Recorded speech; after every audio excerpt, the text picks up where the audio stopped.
Welcome to the Old Soul, New Soul Astrology Podcast. Thomas Miller along with Robert Glasscock. We're going to read a chart today. If you've been around for a good little while, you remember the Andy Griffith show, Mayberry, North Carolina, actually depicted from a town that is in North Carolina called Mount Airy. Of course, the actor Andy Griffith became Sheriff Taylor of Mayberry, the unforgettable Barney Fife, played by Don Knotts, and then, of course, his son Opie, played by Ron Howard. Well, I heard a candid interview of Ron Howard that was just one of those YouTube drop-ins, and I got distracted by it.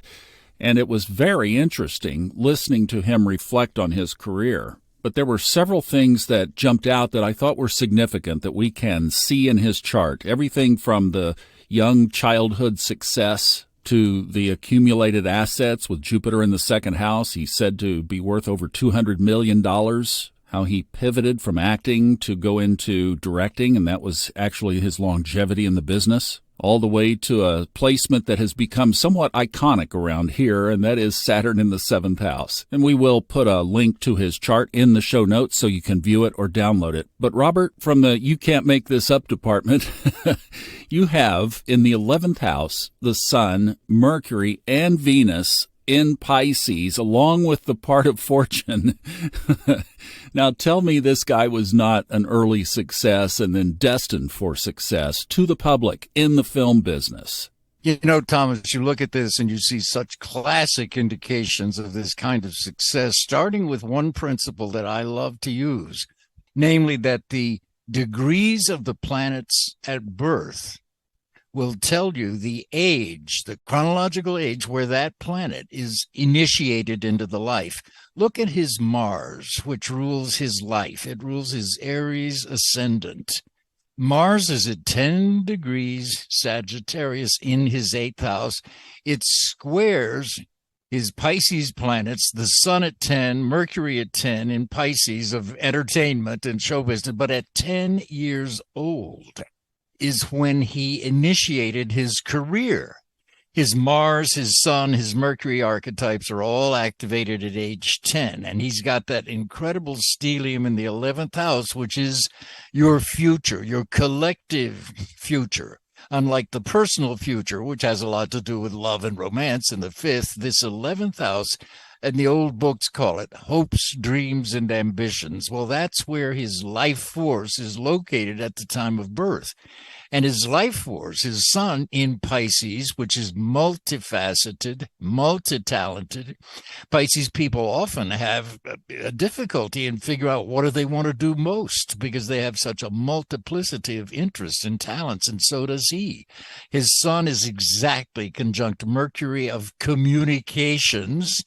So he starts off as an actor, and he is an actor and very successful. Then he becomes gradually a director, but he stays in show business all of his life. And look at these incredible aspects, you know, the soft aspects, the trines and the sextiles in astrology show opportunities and states of being, but the hard aspects show actions.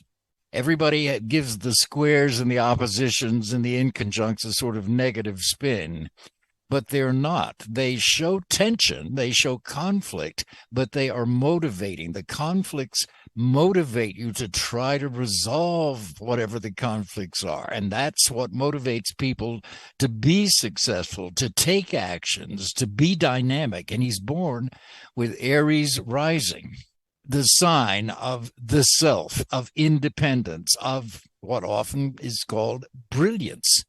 So anybody born with Aries rising has a chance in this life to be brilliant, quote unquote, in some way, to distinguish themselves in some way. And that's really what they are born to do with Aries rising, is to distinguish themselves through their own talents, their own ideas, their own quote-unquote genius, if you will. So Mars ruling his ascendant, ruling his life, Mars is in Sagittarius, which is another sign of mass communications, writing, filmmaking, acting, traveling, all of those Sagittarian things, they all come under an umbrella of mass communications, which is where his gifts are. It's also, like Pisces, a mutable sign, multi-talented. But he starts at 10 and 11 years old. And you know his father was in the business. His younger brother is in the business. But his father was in the business, and that's, I guess, what got him in. But he takes it and runs with it all of his life. And then you look to these wonderful trine aspects that he has from Saturn in his 7th house, which happens to be the best house you can have Saturn in. It's accidentally dignified in the 7th house. If you think about the exaltations and falls of the planets, each planet has certain signs that it's better in than other signs. Well, Saturn is exalted in the sign of Libra, which is the natural 7th house sign. So in any sign, Saturn in the 7th house is accidentally dignified. And he has that position at birth, trine all of his Pisces planets, including his part of fortune in the 11th house. So if you think about Ron Howard's life as being summarized with his Sun and Mercury and Venus and part of fortune in Pisces, which can be one of the most creative signs that there is, it's a wonderful sign for acting. Neptune and Pisces have very much to do with acting. I went out to Los Angeles to be an actor. My son's conjunct Neptune and so on. So that archetype for acting and imagination and creativity is so strong in this chart. And at birth, he has Saturn in Scorpio trine those Pisces planets in his 11th. At the same time, he's got Uranus, which happens to rule television. Uranus is also in a trine from Cancer in his 3rd house to those Pisces planets in his 11th. So both of those trines from Saturn and from Uranus in Pisces, trining his Uranus in Cancer, trining his Pisces planets, gives him the opportunity for tremendous, unusual, significant growth and opportunity and success through these media. On top of that, you have to look. You can have trines and sextiles all over the place and do nothing with your life because they're passive aspects in a sense. They're harmonious aspects. They're states of being. But the actions take place through the hard aspect. His Mars, which rules his life, it rules his Aries ascendant. His Mars in Sag is opposite Jupiter, the planet, the greater benefic in astrology, the planet of luck, so-called, and success and growth and expansion in Jupiter in Gemini, in his 2nd house of quote-unquote money. But as we know, the 2nd house really rules self-worth. And according to a person's belief about themselves, that's where the money comes. Money is a physicalization of internal self-worth. And this guy, Ron Howard, was born with Jupiter in his 2nd house of self-worth in Gemini. So he was born with the confidence and the talent and ability for communicating with other people in a multitude of ways. Gemini is a mutable, multiple sign, so multi-talented. Writing, acting, producing, directing, all of that. Mars opposite that gives tremendous energy and action in a variety of fields and with a variety of people. And Mars and Jupiter both square his Pisces planets. So there is the dynamic energy, the creative energy that he needs to succeed. And boy, has he. You follow me? Is this making sense? Oh, yeah. It's an incredible read. I love this chart, I'll tell you, because it just speaks so loudly to his life. It's like you just can't get away from it.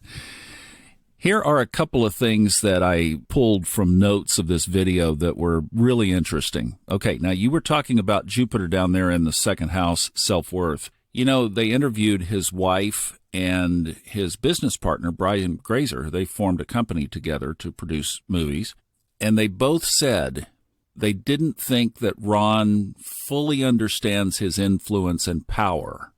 In other words, there was this confidence thing about him that you kind of see in Opie a little bit.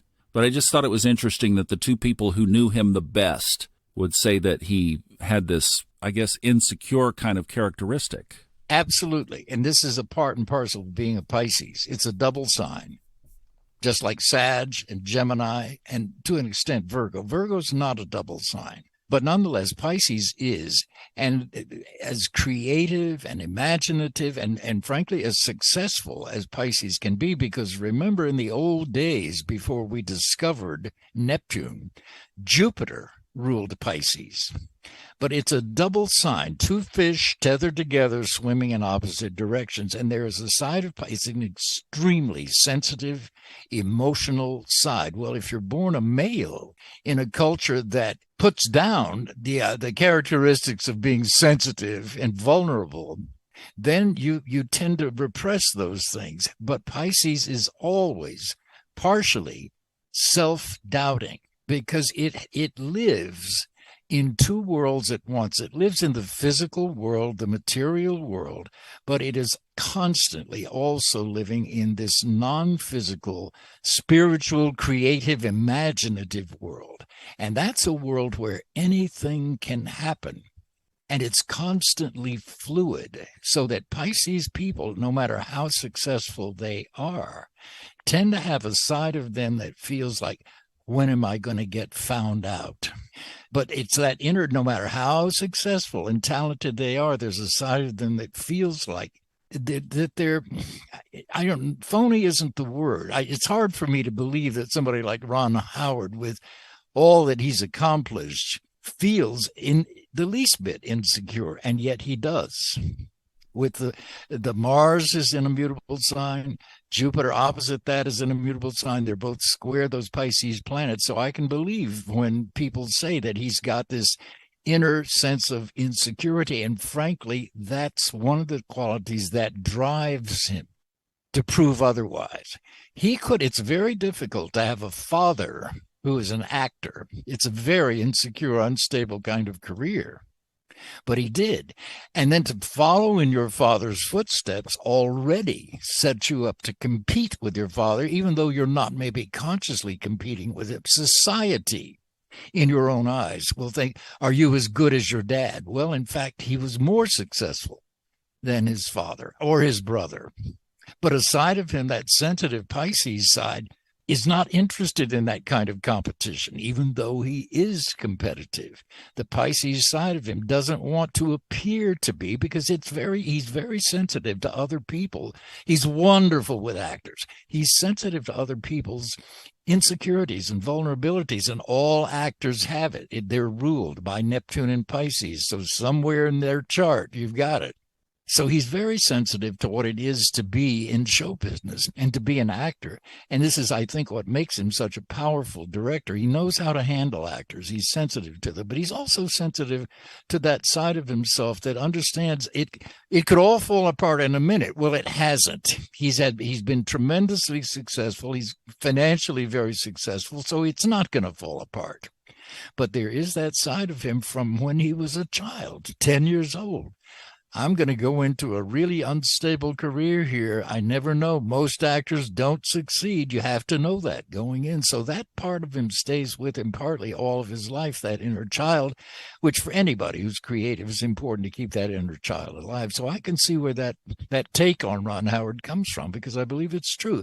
On the other hand, he does have his moon in Capricorn.